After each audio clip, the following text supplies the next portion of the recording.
You are at a party, at a church service, at a family gathering. Someone approaches, smiles at you, starts a conversation, and you know exactly who this person is. You recognize the face, remember stories you lived together, know where they came from. But the name? The name simply vanished. And then that uncomfortable dance begins. You try to gain time, dodge the subject, hope that someone nearby calls this person by their name before the situation becomes even more embarrassing. This scene is so universal that practically everyone over 50 has gone through it. And most people, when this happens, feel a pang of concern. Am I losing my memory? Today I am going to explain exactly why this happens, based on neuroscience, not on assumption.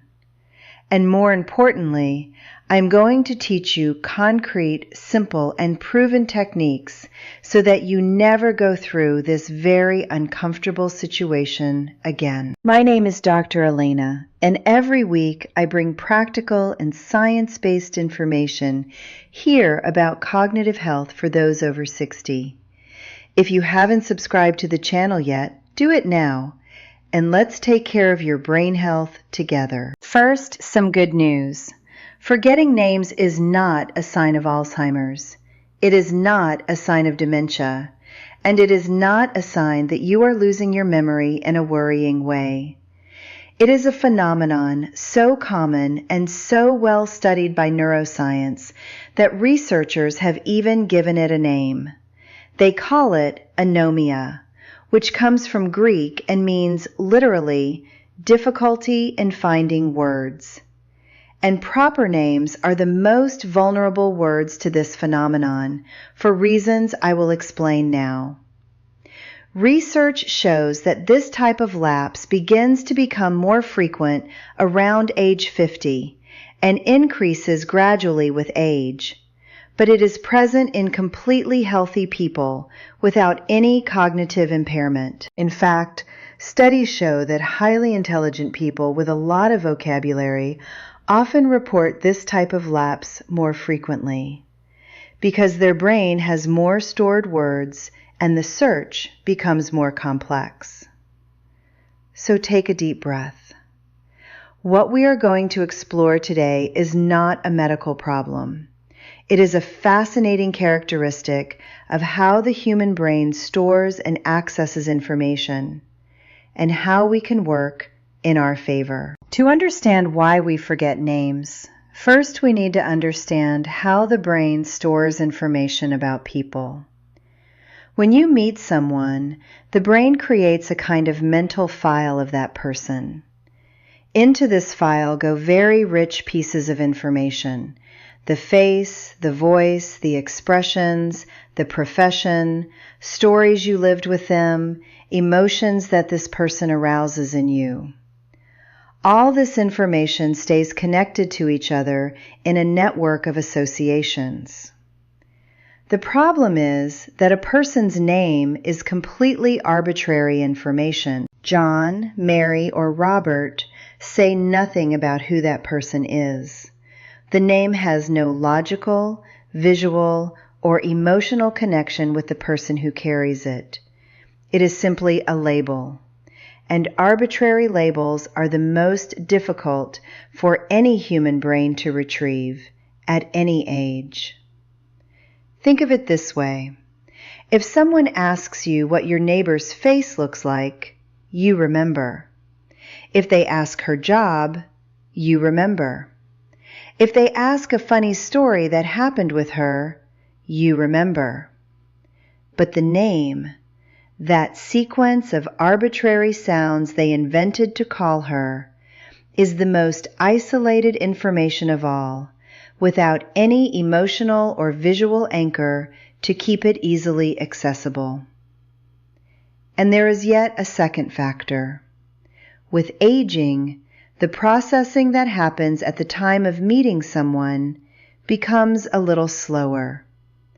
If you are in a noisy, busy environment or with many people at the same time, like at a party or celebration, the brain often fails to register the name with enough attention. You hear it, but you don't record it. And what was not recorded with attention cannot be retrieved later. It is not a memory failure. It is a registration failure. And this difference changes everything.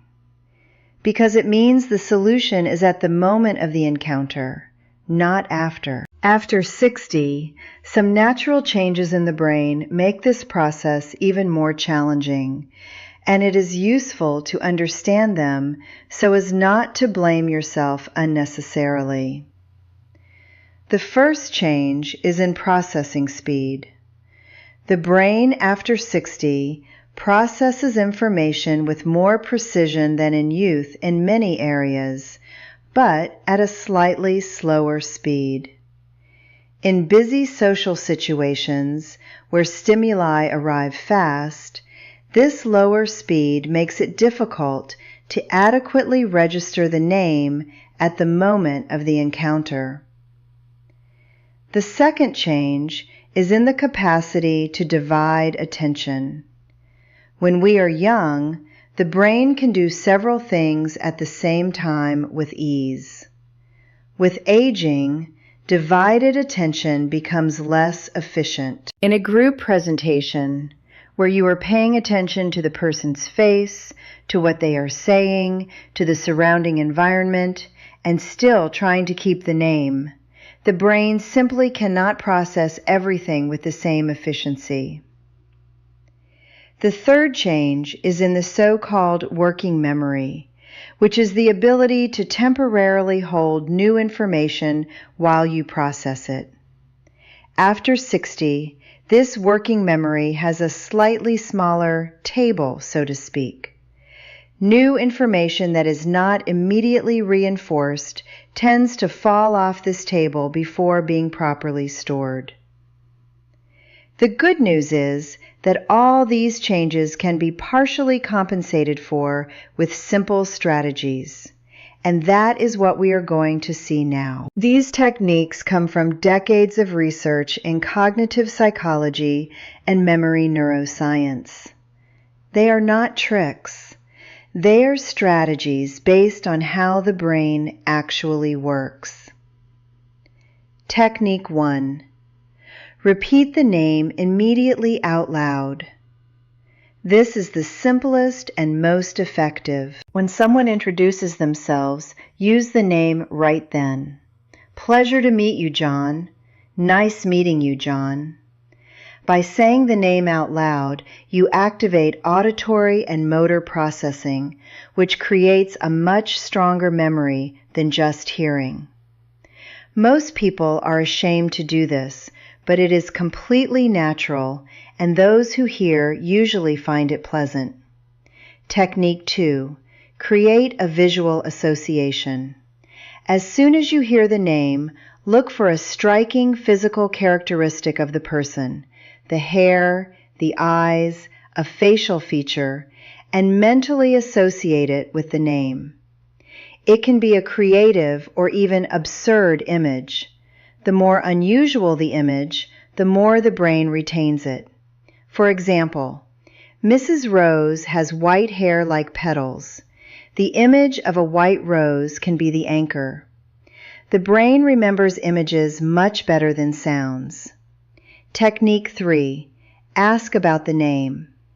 If the name is unusual, or if you didn't understand it well, ask how it's spelled or where it comes from. What a beautiful name! How is it spelled? This forces an explanation that creates context and emotion around the name, exactly what makes it easier to remember. And no one is offended when someone shows genuine interest. Technique 4. Use the name throughout the conversation. Not just at the introduction. Use the person's name a few times during the conversation in a natural way.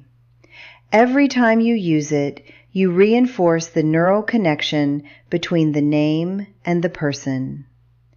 3 or 4 repetitions spread over a 10-minute conversation are usually enough to fix the name in short-term memory.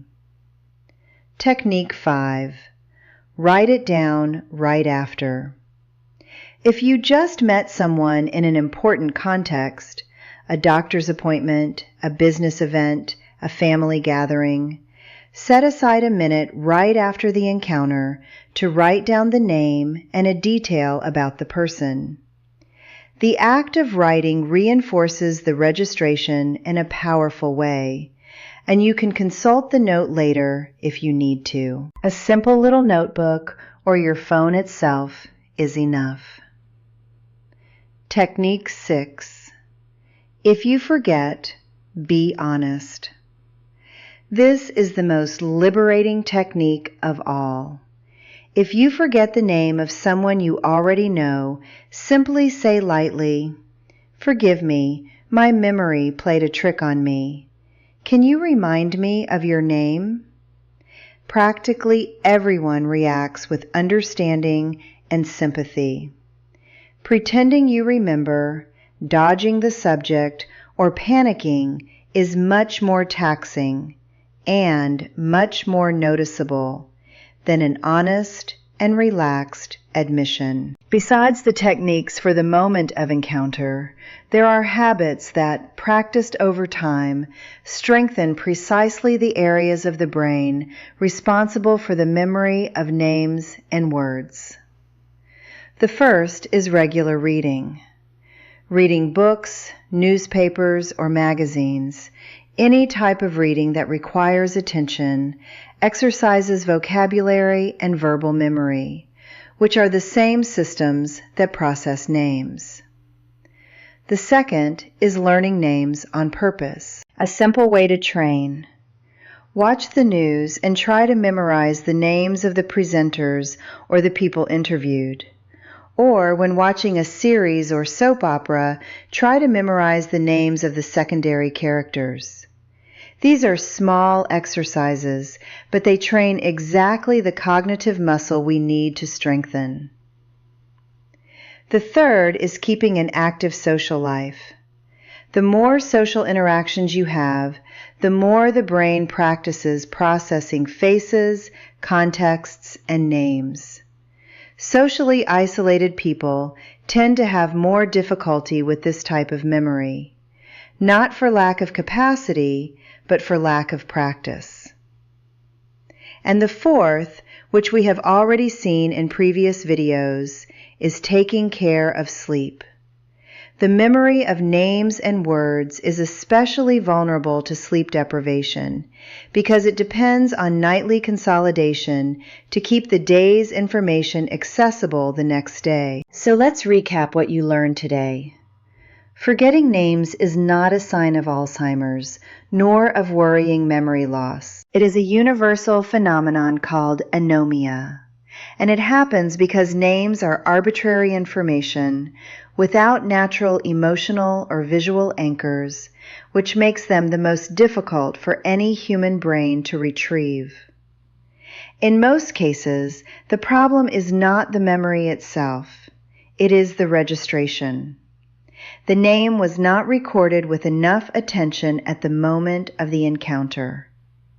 The 6 techniques that will change this are repeating the name immediately out loud, creating a visual association, asking about the name, using it throughout the conversation, writing it down right after the encounter, and if you forget, just being honest. And in the long term, regular reading, training names on purpose, keeping an active social life, and taking care of sleep are the pillars that keep this capacity strong over the years. If this video helped you better understand why this happens and how to deal with it, share it with someone you know who is always going through this situation. I am sure it will be useful for many people around you. Subscribe to the channel to continue receiving practical content on cognitive health every week. And tell me in the comments, Which of these 6 techniques are you going to start using first? Or do you have a trick of yours that works for remembering names that you want to share with us? I love it when you bring your own experiences in the comments. Until the next video, and take good care of your memory.